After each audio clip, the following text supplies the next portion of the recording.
Welcome. As of now, we have discussed about the esophagus, we have discussed about stomach, we have discussed about small intestine, large intestine, and in fact, we discussed the whole process of digestion, including the two main heterocrine glands. That is, one of them is liver, and another one is pancreatic duct. Now, the most important topic of digestion chapter is the histology of the digestive canal. Means histology का मतलब होता है actually histology means the study of tissue. Tissue की study को histology कहा जाता है. And histology of digestive canal में पूरा देखा जाएगा कि हमारा डाइजेस्टिव कैनाल किस तरीके से बना हुआ है. ठीक है ना. तो सबसे पहली बात कि ह्यूमंस का डाइजेस्टिव कैनाल है उसमें 4 लेयर्स होती हैं. 4 layers are in human digestive canal. ठीक है ना. तो हमारे डाइजेस्टिव कैनाल में 4 लेयर है. वो 4 लेयर क्या क्या है तो देखिए, सबसे इनर मोस्ट, फिर उसके बाहर वाली एक और लेयर होगी. चाहे आप कहीं पे भी देखें, ईसोफेगस, स्टोमक, स्मॉल इंटेस्टाइन, आप कहीं पे भी अगर क्रॉस सेक्शन करेंगे आपको देखेंगे कि आपकी बॉडी में 4 सब लेयर, लेकिन किस में, डाइजेस्टिव कैनाल में 4 सब लेयर पाए जाते हैं. तो ये है वो 4 सब लेयर. तो ये अगर आप देखेंगे तो ऐसे आपको मतलब मान लीजिए कि 4 मसल लेयर है. जो सबसे इनर मोस्ट लेयर होती है, हम इनर से आउटर चले जाएंगे, जो सबसे इनर मोस्ट है, ईसोफेगस हो, स्टोमक हो, स्मॉल इंटेस्टाइन हो, लार्ज इंटेस्टाइन हो, सबसे इनर मोस्ट वाली लेयर को हम कहते हैं म्यूकोसा. म्यूकोसा जो सबसे इनर मोस्ट लेयर होती है इसे हम म्यूकोसा लेयर कहते हैं. That is the first one, mucosa layer, पहली लेयर जो सबसे इनर मोस्ट आपको मिलेगी. म्यूकोसा के बाहर जो लेयर हमें देखने को मिलेगी that is sub mucosal layer. Sub mucosal layer. ठीक है ना. ये दूसरी है, हम आउटर, इनर से आउटर जा रहे हैं. और तीसरी लेयर जो हमें देखने को मिलेगी that is जो सब म्यूकोसल के बाहर होती है इसे हम कहते हैं मस्कुलरिस एक्सटर्ना लेयर. और ये क्या है, ये तीसरी लेयर है जो कि हम इनर से आउटर जा रहे हैं. और सबसे बाहर आपकी डाइजेस्टिव कैनाल के सबसे आउटर वाली लेयर जो होगी, आउटर वाली लेयर, सबसे बाहर वाले को हम क्या कहते हैं, that is the serosa layer. Serosa layer ये सबसे बाहर वाली और नंबर 4 वाली लेयर होगी. तो ये क्या है, ये है आपके 4 लेयर्स जो कि आपके डाइजेस्टिव कैनाल में पाए जाते हैं. ठीक. इसमें से अब अगर हम म्यूकोसा की बात करें, म्यूकोसा लेयर की बात करें, म्यूकोसा, ठीक है ना. अब पहले म्यूकोसल, एक्चुअली म्यूकोसल लेयर की बात करें. म्यूकोसल लेयर, म्यूकोसल लेयर क्या है, सबसे पहले हम इसी की बात करेंगे, पहले वाले की, फिर हम सब म्यूकोसल, फिर मस्कुलरिस, एक एक करके हम चारों को डिस्कस करेंगे. म्यूकोसल लेयर जो है इसके फर्दर 3 सब लेयर्स हैं. म्यूकोसल लेयर के फर्दर 3 सब लेयर्स हैं. फर्दर 3 सब लेयर से भी हम बना लेते हैं. ये होगी सबसे इनर मोस्ट लेयर, इस तरीके से मान लीजिए आप. ठीक है ना. ये होगी सबसे इनर मोस्ट लेयर. उसके बाहर एक और लेयर होगी और तीसरी सब लेयर जो होगी वो कुछ इस तरीके से होगा. हम म्यूकोसल लेयर की बात कर रहे हैं. तो ये है म्यूकोसल लेयर के 3 और सब लेयर. तो म्यूकोसल का जो सबसे इनर मोस्ट सब लेयर होगा उसे हम कहते हैं एपिथेलियल सब लेयर. ठीक है ना. इसका जो सबसे इनर मोस्ट बना होता है वो एपिथेलियल का बना होता है, इसे हम एपिथेलियल सब लेयर. फिर से हम इनर से आउटर जा रहे हैं, ये सबसे इनर मोस्ट लेयर है. इसके बाहर जो लेयर है इसे हम कहते हैं लैमिना प्रोप्रिया. लैमिना प्रोप्रिया ये दूसरी लेयर है. और जो सबसे आउटर मोस्ट है म्यूकोसल लेयर की लेयर, उसे हम कहते हैं muscularis mucosa layer. muscularis mucosa, और ये है सबसे आउटर मोस्ट किसका, म्यूकोसल लेयर का। ठीक है, यहां तक बात। अब एपिथेलियल की तो हमें डिस्कशन करनी है। लेमिना की पहले बात है, जो लेमिना प्रोप्रिया है ये है इस म्यूकोसल लेयर का एज ए कनेक्टिव टिश्यू ये एक्ट करता है। तो हम याद रखेंगे कि lamina propria act as connective tissue. किसका कनेक्टिव टिश्यू, म्यूकोसल लेयर का एज कनेक्टिव टिश्यू एक्ट करता है। उसमें से एक particular connective tissue that is the areolar connective tissue, ठीक है ना। और जो मस्कुलरिस म्यूकोसा है ये एक्ट करता है, it act as muscle layer. ये म्यूकोसल का एज मसल लेयर एक्ट करता है। तो ये भी हम लिख लेते हैं मसल लेयर, ठीक है ना, एज मसल एक्ट करता है मसल लेयर। और ये भी याद रखेंगे कि जो मस्कुलरिस म्यूकोसा है इसके दो पार्ट्स हैं, आपको दिख रहे हैं यहाँ पे, इनर सर्कुलर है, आउटर लॉन्गिट्यूडनल है। सो जो मस्कुलरिस म्यूकोसा है ये बना है, ये इनर जो है सर्कुलर और आउटर लॉन्गिट्यूडनल। सो यहाँ पे लिखेंगे मस्कुलरिस म्यूकोसा में दो होते हैं, इनर जो इसमें मसल ले होते हैं, इनर होते हैं सर्कुलर, इनर सर्कुलर, और जो आउटर होते हैं इसमें आउटर वो होते हैं लॉन्गिट्यूडनल,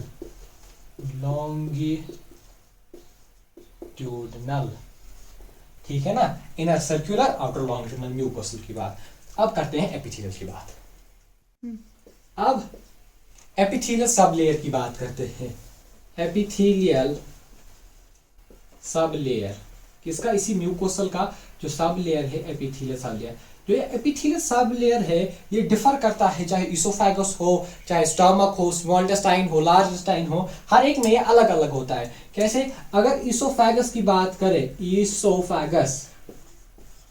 इसोफेगस में जो एपिथेलियल सब लेयर होगा ये बना होगा नॉन कैरेटनाइज्ड स्ट्रैटिफाइड स्क्वैमस। जब हम टिश्यू चैप्टर जब पढ़ा जाता है वहां पे देखते हैं कि एपिथेलियल के बहुत से टाइप्स है, तो उसमें से एक टाइप है दैट इज नॉन कैरेटनाइज्ड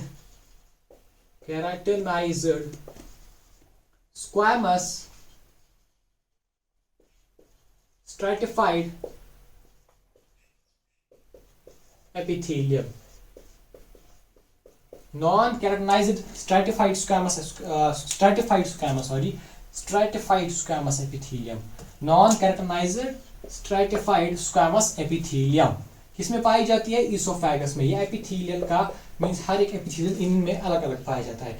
अगर बात करें अब स्टमक की, stomach plus small intestine plus large intestine, इन तीन में जो एपिथेलियल लेयर है वो बना होता है, एक्चुअली वो होता है एक type that is the columnar epithelium, लेकिन कौन सा, सिंपल कॉलमनर एपिथेलियम। ठीक, इन तीनों में चाहे स्टमक हो, स्मॉल इंटेस्टाइन हो और लार्ज इंटेस्टाइन हो। और लास्ट पार्ट है एलिमेंट्री कैनाल का that is the anal canal. Anal canal की बात करें, एनल कैनाल में अलग अलग पोर्शंस पर अलग अलग होता है। जैसे कि मान लीजिए कि ये एनल कैनाल है और finally it opens with the anus, ठीक है ना। तो जो सबसे ऊपर वाला पार्ट होता है वो बना होता है कॉलमनर, सिंपल कॉलमनर का मीन्स ये वाला पोर्शन होता है सिंपल कॉलमनर। ठीक, इसके नीचे थोड़ा लेयर होगा non keratinized stratified squamous epithelium का, और सबसे नीचे होगा कैरेटनाइज्ड स्ट्रैटिफाइड स्क्वैमस एपिथेलियम। तो ये था कि एपिथेलियल सब लेयर इसोफेगस में क्या होता है, स्टमक और स्मॉल इंटेस्टाइन में कहाँ होता है, और एनल कैनाल में क्या होता है। अब हम देखेंगे कि इसकी जो है मॉडिफिकेशंस होती हैं, किसकी, म्यूकोसल लेयर की फर्दर मॉडिफिकेशंस होती है वो हम देखेंगे। तो अब म्यूकोसल लेयर तो हमने देख लिया। अब यही जो म्यूकोसल लेयर है इसकी कहीं पे मॉडिफिकेशन होती है। मॉडिफिकेशन मतलब किसके हाथ से, कहीं कहीं ये कुछ स्पेशल स्ट्रक्चर्स बनाता है। सबसे पहले अगर इसोफेगस की बात करें, इसोफेगस में कोई स्पेशल स्ट्रक्चर इसका होता नहीं है, तो हम याद रखेंगे कि इसोफेगस में कोई मॉडिफिकेशन नहीं। हम देखेंगे क्या मॉडिफिकेशन किस तरीके से, क्या मतलब होता है। तो no modification in oesophagus oesophagus, ठीक है ना। ईसोफेगस में इसकी कोई भी मॉडिफिकेशंस आपको नहीं मिलेगी। अब इसके बाद फूड कहाँ जाता है, स्मॉल स्टमक में, लेकिन स्टमक में इसकी मॉडिफिकेशंस है, ठीक है ना। स्टमक में मॉडिफिकेशन है, और स्टमक में मॉडिफिकेशन क्या है, स्टमक में जो मॉडिफिकेशन है वो है कि स्टमक में प्रेजेंट होता है गैस्ट्रिक ग्लैंड्स, वही इसकी मॉडिफिकेशन है, गैस्ट्रिक ग्लैंड, गैस्ट्रिक ग्लैंड। और ये क्या है, गैस्ट्रिक ग्लैंड इसकी मॉडिफिकेशन है म्यूकोसल लेयर की स्टमक में। और जो गैस्ट्रिक ग्लैंड है वो म्यूकोसल लेयर में ही पाए जाते हैं। तो अगर मैं मान लीजिए कि ये है हमारा स्टमक, ठीक, तो यहाँ पे क्या होता है, एक तो यहाँ पे कुछ प्रोजेक्शंस होते हैं स्टमक में इस तरीके से दोनों वॉल्स की तरफ से। तो इन एक्चुअली प्रोजेक्शंस को कहा जाता है गैस्ट्रिक रूग कहा जाता है, इन्हें कहा जाता है गैस्ट्रिक रूग, ठीक। और इनके इनर साइड पे ही पाया जाता है गैस्ट्रिक ग्लैंड, इनके इनर साइड पर मान लीजिए यहाँ पे, और मींस किस वाले लेयर में, लेकिन म्यूकोसल लेयर में। तो बहुत ही इंपॉर्टेंट बात है कि जो गैस्ट्रिक ग्लैंड है वो पाया जाता है म्यूकोसल लेयर में। ये आपका देख रहे हैं स्टमक के इनर साइड में म्यूकोसल लेयर में पाया जाता है गैस्ट्रिक ग्लैंड, ठीक है ना। और ये गैस्ट्रिक ग्लैंड क्या स्क्रीट करते हैं, गैस्ट्रिक जूस स्क्रीट करते हैं। तो गैस्ट्रिक ग्लैंड क्या स्क्रीट करता है, गैस्ट्रिक ग्लैंड स्क्रीट करता है गैस्ट्रिक जूस। और वो कैसे मदद करता है हमारी डाइजेशन में, क्योंकि इसमें 3 चीजें पाई जाती हैं। The first one is the mucus neck cell, इसमें स्पेशल सेल है, एक है mucus neck cell. Mucus neck cell क्या स्क्रीट करता है, म्यूकस नेक सेल स्क्रीट करता है म्यूकस। और म्यूकस किस तरीके से मदद करता है, इसके साथ बाइकार्बोनेट भी स्क्रीट करता है, और ये मदद करता है आपकी स्टमक की लाइनिंग करता है। जब भी स्क्रीशन, जब भी फूड आता है या जब भी HCl की स्क्रीशन होती है तो ये एक लाइनिंग जो है स्टमक की बना देता है, ताकि इससे जो है एक्सकोरिएशन, स्टमक का चमड़ी ना उड़ जाए स्टमक की। तो ये था पहला जो कि गैस्ट्रिक जूस में पाया जाता है, म्यूकस नेक सेल जो कि स्क्रीट करता है म्यूकस। दूसरा चीज दैट इज देयर जो कि गैस्ट्रिक जूस में पाया जाता है, दैट इज द पेप्टिक और द चीफ सेल, पेप्टिक और चीफ सेल। और ये क्या स्क्रीट करते हैं, ये स्क्रीट करते हैं प्रो एंजाइम्स। प्रो एंजाइम्स हमने पढ़ा है कि इनएक्टिव फॉर्म ऑफ एंजाइम स्क्रीट करते हैं, वो एक्टिव फॉर्म में नहीं होते हैं, इन्हें हम कहते हैं प्रो एंजाइम्स। जैसे कि आपका हम बात करें, जैसे कि एक प्रो एंजाइम है पेप्सिनोजन, पेप्सिनोजन जो कि फर्दर फिर पेप्सिन में कन्वर्ट होता है, या प्रोरेनिन, प्रोरेनिन। और लेकिन यहाँ पे जो पॉइंट है कि जो प्रोरेनिन है, प्रोरेनिन सिर्फ और सिर्फ इन्फेंट्स में पाया जाता है। Prorennin is only present in infants, क्योंकि फिर इसका जो काम है अडल्ट्स में वो फिर पेप्सिन ही कर देता है। जो इसका काम होता है प्रोरेनिन का, वो अडल्ट ही फिर अडल्ट्स में पेप्सिन कर देता है। तो ये तो दूसरा। और एक तीसरा चीज में पाया जाता है गैस्ट्रिक ग्लैंड में, दैट इज पेरिएटल और ऑक्जेंटिक सेल्स। पेरिएटल और ऑक्जेंटिक सेल्स, ऑक्जेंटिक सेल्स। अब ये क्या स्क्रीट करते हैं, ये पेरिएटल ऑक्जेंटिक सेल्स है, ये स्क्रीट करते हैं HCl, हाइड्रोक्लोरिक एसिड, बहुत ही इंपॉर्टेंट HCl। और इसके अलावा इंट्रिंसिक फैक्टर भी। और ये किसमें मदद करता है, आपके एक्चुअली एसिडिक मीडियम क्रिएट रखने में स्टमक में, और जो भी कोई बड़े बड़े मॉलिक्यूल्स हैं उनको स्मॉलर इमल्सिफाई कर देना। तो ये तो थी इसकी बात। तो अगर हम गैस्ट्रिक ग्लैंड की कॉन्स्टिट्यूएंट्स, इसके अलावा गैस्ट्रिक जूस का जो इम्पोर्टेंट बात है दैट इज pH, बहुत ही इंपॉर्टेंट जो कि मदद करता है pH गैस्ट्रिक जूस का, वो हम याद रखेंगे। गैस्ट्रिक जूस का pH डिफर करता है। अगर हम इन्फेंट्स की बात करें, इन्फेंट्स में जो गैस्ट्रिक जूस का pH होता है वो 4 to 5, दैट मीन्स उतना एसिडिक नहीं होता, इट्स बहुत ही कम एसिडिक होता है। लेकिन अगर हम अब इसी गैस्ट्रिक जूस का pH हम देखें अडल्ट्स में कितना होता है, अडल्ट्स में बहुत ज़्यादा एसिडिक होता है। तो अडल्ट्स में इसका pH जो गैस्ट्रिक जूस का होता है, इनमें अडल्ट्स में तो वो 1.8 के अराउंड होता है, जो कि बहुत ही इंपॉर्टेंट, जो कि हमें बहुत ज़्यादा मदद करता है in the digestion of process. ठीक, और इसकी जो डेली स्क्रीशन गैस्ट्रिक जूस की जो होती है डेली स्क्रीशन, वो 2 से 3 लीटर स्क्रीशन जो है डेली स्क्रीट होता है गैस्ट्रिक जूस। कॉन्स्टिट्यूएंट क्या है गैस्ट्रिक जूस के? अगर हम इसके कॉन्स्टिट्यूएंट देखें गैस्ट्रिक जूस को, तो हमने वैसे देख लिए, एक तो इसमें वाटर पाया जाता है, ठीक है ना। दूसरा, गैस्ट्रिक जूस में HCl प्रेजेंट होता है, इसमें म्यूकस प्रेजेंट होता है। ये क्या है? ये इसके कॉन्स्टिट्यूएंट्स है,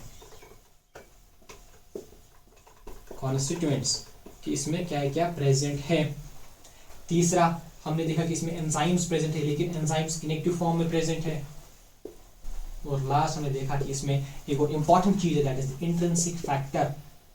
इंट्रिंसिक फैक्टर जिसे हम कास्ट इंट्रिंसिक फैक्टर भी कहते हैं। और ये इंट्रिंसिक फैक्टर किस में मदद करता है? It helps in the absorption of vitamin B12। Is that clear? तो ये तो थी मॉडिफिकेशन स्टमक में। अब हम देखेंगे मॉडिफिकेशन स्मॉल इंटेस्टाइन्स में क्या है। ठीक, तो हमने स्टमक के क्या होती है उसमें जो मॉडिफिकेशन, गैस्ट्रिक ग्लैंड। अब स्मॉल इंटेस्टाइन में भी जो है मॉडिफिकेशंस है। स्मॉल इंटेस्टाइन में 3 तरह की मॉडिफिकेशंस होती है म्यूकोसल लेयर में, ठीक है ना। ये हम याद रखेंगे कि हम अभी म्यूकोसल लेयर ही पढ़ रहे हैं, म्यूकोसल लेयर ही पढ़ रहे हैं। तो म्यूकोसल लेयर के जो हम 3 सब लेयर्स है, epithelial sub layer, lamina propria and the outer layer is muscularis externa, जो कि इनर सर्कुलर आउटर लॉन्गिट्यूडनल। तो स्मॉल इंटेस्टाइन के म्यूकोसल लेयर में मॉडिफिकेशंस होती है 3 तरह की। क्या क्या? सबसे पहली मॉडिफिकेशन इसमें वेलाई होता है, ठीक। दूसरा चीज जो इसमें होता है that is crypts of Lieberkuhn. Second modification crypts of Lieberkuhn, ठीक। और जो तीसरा मॉडिफिकेशन इसमें होता है दैट आर पेयर्स पैचेस। अब देखिए, जो विलाई और क्रिप्स ऑफ लेबरकुहन है, ये तो हमें पूरे ही स्मॉल इंटेस्टाइन में मिलेंगे। विलाई और क्रिप्स ऑफ लेबरकुहन पूरे ही स्मॉल इंटेस्टाइन में, चाहे ड्यूडेनम हो, ज्यूजेनम हो, इलियम हो। लेकिन पेयर्स में अगर आपको याद होगा, ड्यूडेनम में एक special gland that is Brunner's gland, jejunum में पाया जाता है फलाई का सर्कुलरिस, एंड जो कि इलियम है यहाँ पे पाया जाता है पेयर्स पैचेस। तो पेयर्स पैचेस कहाँ पे है? Peyer's patches are present only in ileum portion, सिर्फ और सिर्फ इलियम, बाकी ये आपको पूरे ही स्मॉल इंटेस्टाइन में मिलेगा। अब विलाई है क्या? देखिए, विलाई आपको मिलेगा टुवर्ड्स द ल्यूमेन। अब ल्यूमेन क्या है वो हम डायग्राम में अभी देखेंगे।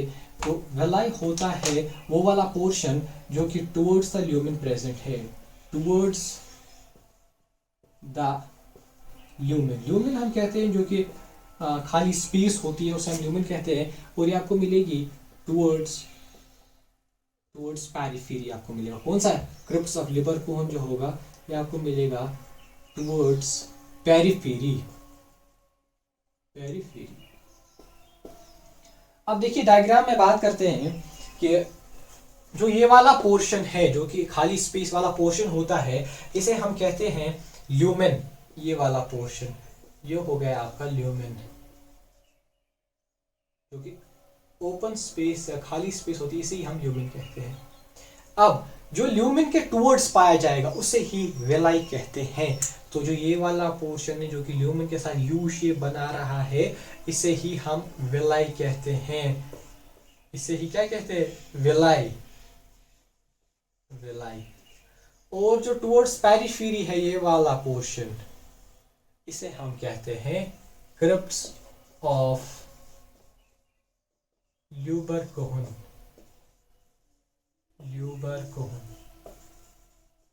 आगे बढ़ते हैं। अब इसी वेलाई के बीच में जो ये रेड पैचेस हैं, मींस वेलाई के बीच में कुछ लिम्फेटिक कैपिलरीज पाई जाती हैं। और इन लिम्फेटिक कैपिलरीज को हम कहते हैं, ये जो लिम्फेटिक कैपिलरीज है इन्हें कहा जाता है लेक्टियल्स। और ये क्या है, ये आपका सबसे म्यूकोसल का इनर मोस्ट लेयर है, एपिथेलिया, दैट मींस जो villi and crypts of Lieberkuhn है ये दोनों है किसके मॉडिफिकेशन, एपिथेलियल लेयर के मॉडिफिकेशन है। तो यहाँ पे हम लिख लेते हैं मॉडिफिकेशन कौन कौन, विलाई और crypts of Libre cone of epithelial layer. और एपिथेलियल लेयर के बाद क्या बाहर पर लेमिना प्रोप्रिया, तो जो ये ब्लू कलर पार्ट है ये सारा है आपका लेमिना प्रोप्रिया। तो अगर आप किसी भी स्मॉल इंटेस्टाइन के पार्ट को अगर आप क्रॉस सेक्शन लेंगे, चाहे ड्यूडेनम का क्रॉस सेक्शन ले, चाहे ड्यूडेनम का क्रॉस सेक्शन ले, चाहे इलियम का ले, आपको ऐसे कुछ स्ट्रक्चर मिलेगा, ठीक है ना। तो ये तो थे लैक्टियल जो कि लिम्फेटिक कैपिलरीज जो पाई जाती है विद इन द विलाई, उन्हें हम लैक्टियल्स कहते हैं, ठीक। इसके अलावा जो कि स्पेशल स्ट्रक्चर सिर्फ और सिर्फ इलियम में पाया जाता है, ये भी एक्चुअली लिम्फ नोड्स होते हैं, लेकिन ये सिर्फ और सिर्फ इलियम में पाए जाते हैं, और इन्हें हम कहते हैं पेयर्स पैचेस, जो कि तीसरा मॉडिफिकेशन है, पेयर्स पैचेस। और ये है तीसरा मॉडिफिकेशन म्यूकोसल लेयर का स्मॉल इंटेस्टाइन में, ठीक। अब क्रिप्स ऑफ लिबर कोन में किसी वक्त कुछ सेल्स पाई जाती हैं, क्रिप्स ऑफ लिबर कोन में जो एपिथेलियल सेल्स है, किसी वक्त उन्हें क्या है एक्चुअली वो कुछ एंजाइम स्क्रीट करते हैं। क्रिप्स ऑफ लिबर कोन में जो कुछ एपिथेलियल सेल्स है वो एंजाइम जैसे कि लाइसोजाइम स्क्रीट करते हैं।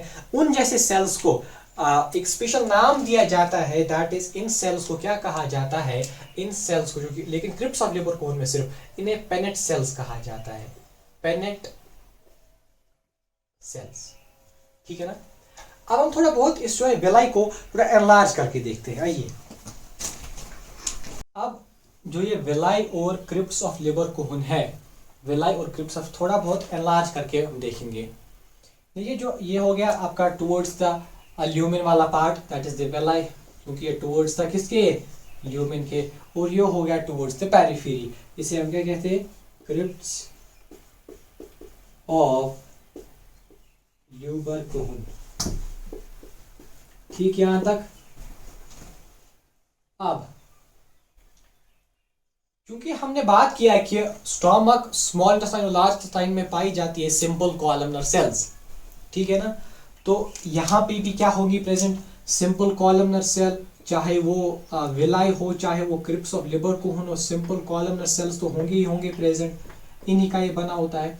तो यहाँ से भी सिंपल कॉलमनर सेल्स होंगे और यहाँ से भी क्रिप्स ऑफ लिबर कोन पे भी क्या होंगे, सिंपल कॉलमनर सेल्स। अब देखिए विलाई और क्रिप्स ऑफ लिबर कोन ये किसके मॉडिफिकेशन थे, एपिथेलियल लेयर के, म्यूकोसल लेयर में, एपिथेलियल में जो सब एपिथेलियल सब लेयर है उसके ये दोनों ही मॉडिफिकेशन है। अब इस जो सिंपल कॉलमनर है इस पे भी फर्दर क्या होती है, प्रोजेक्शंस होते हैं, और इसे हम कहते हैं माइक्रोविलाई। तो इसी से हम कंफ्यूज होते थे कि विलाई और माइक्रोविलाई, तो इन्हें हम क्या कहते हैं, इन्हें हम कहते हैं माइक्रोविलाई, माइक्रोविलाई। और ये एपिथेलियल का कोई मॉडिफिकेशन नहीं है, लेकिन ये किसका मॉडिफिकेशन है, ये इसी कॉलमनर सेल्स का मॉडिफिकेशन है। दैट मींस ये किनका मॉडिफिकेशन है, मॉडिफिकेशन ऑफ सेल मेम्ब्रेन, तो यहाँ पे सेल मेम्ब्रेन है उसी का मॉडिफिकेशन होता है ये। और ये होता है किस लिए, क्या है, माइक्रोविलाई है, विलाई है, क्रिप्स ऑफ लिबर कोन है, सारे का सारा जो है ताकि सरफेस एरिया इंक्रीज हो, ज्यादा से ज्यादा डाइजेशन और एब्जॉर्प्शन फूड ज्यादा से ज्यादा हो। अब सेम तरीके से क्रिप्स ऑफ लिबर कोन पे भी क्या होते हैं, माइक्रोविलाई प्रेजेंट होते हैं, लेकिन यहाँ पे एक स्पेशल बात ये है कि इन माइक्रोविलाई के कुछ सेल्स, कुछ सम, हर एक सेल नहीं, कुछ सम सेल्स में क्या होता है वो स्क्रीट करते हैं म्यूकस। कुछ सेल जैसे कि ये रेड वाले ये स्क्रीट करेंगे, क्या करेंगे, म्यूकस करेंगे स्क्रीट। और जो सेल्स म्यूकस स्क्रीट करते हैं उन्हें हम नाम देते हैं as goblet cells, they are known as goblet cells. और ये गॉबलेट सेल्स आपके स्टमक में भी प्रेजेंट है, ये गॉबलेट सेल्स स्टमक में भी है, स्मॉल इंटेस्टाइन में भी प्रेजेंट है और लार्ज इंटेस्टाइन में भी प्रेजेंट है, ठीक है, यहाँ तक बात। अब ये तो हो गया आपकी माइक्रोविलाई और इसका भी। अब फाइनली इसी क्रिप्स ऑफ लिबर कोन में, और ये जो क्रिप्स ऑफ लिबर कोन ये एक्ट एज अ ग्लैंड भी, ये बिहेव एज अ ग्लैंड करता है, it also act as a gland. Finally इसी क्रिप्स ऑफ लिबरकूहन में जब ब्रूनर्स ग्लैंड से भी सिक्रीशन आती है, यहीं पे क्या बनता है, यहीं पे आपका इंटेस्टाइनल जूस जो है वो बनता है। कहाँ पे? क्रिप्स ऑफ लिबरकूहन में फाइनली बनता है इंटेस्टाइनल जूस। ठीक है ना। तो ये थी स्मॉल इंटेस्टाइन की मॉडिफिकेशन जो स्मॉल इंटेस्टाइन में है। अब लार्ज इंटेस्टाइन में क्या मॉडिफिकेशन? देखिए लार्ज में फर्दर मॉडिफिकेशन ऐसी कुछ खास है नहीं, क्योंकि उनका काम डाइजेशन का तो है नहीं, ज़्यादा से ज़्यादा एब्जॉर्प्शन फूड को कराते हैं। तो लार्ज इंटेस्टाइन में एक बात याद रखनी है कि लार्ज इंटेस्टाइन, यहाँ पे लिख लेते हैं कि large intestine do not have, उनके पास माइक्रोवेलाई नहीं प्रेजेंट होते हैं, माइक्रोवेलाई वहां पे नहीं होता है। बाकी वेलाई होगा, क्रिप्स ऑफ लिबरकूहन होगा, लेकिन वेलाई भी ज्यादातर नहीं होते। स्ट्रक्चर ऐसा ही होगा, वेलाई ज्यादातर नहीं होंगे, क्योंकि वेलाई का काम क्या है? सरफेस एरिया को बढ़ाए, फूड ज्यादा से ज्यादा एब्जॉर्ब हो। लेकिन वहां पे लार्ज इंटेस्टाइन में एक सिंपल स्ट्रक्चर होता है वेलाई और क्रिप्स ऑफ लिबरकूहन का, और वहाँ पे माइक्रोवेलाई प्रेजेंट नहीं होते हैं। तो ये हमने डिटेल किया बात अबाउट द म्यूकोसल लेयर जो कि पाया जाता है आपके स्टमक में, उसकी मॉडिफिकेशन स्मॉल इंटेस्टाइन में, उसकी मॉडिफिकेशन लार्ज इंटेस्टाइन में। इसके बाद जो सेकेंड लेयर है that is submucosal, that we will discuss in the next lecture, और वो हम उसी वक्त डिस्कस करेंगे। Thank you.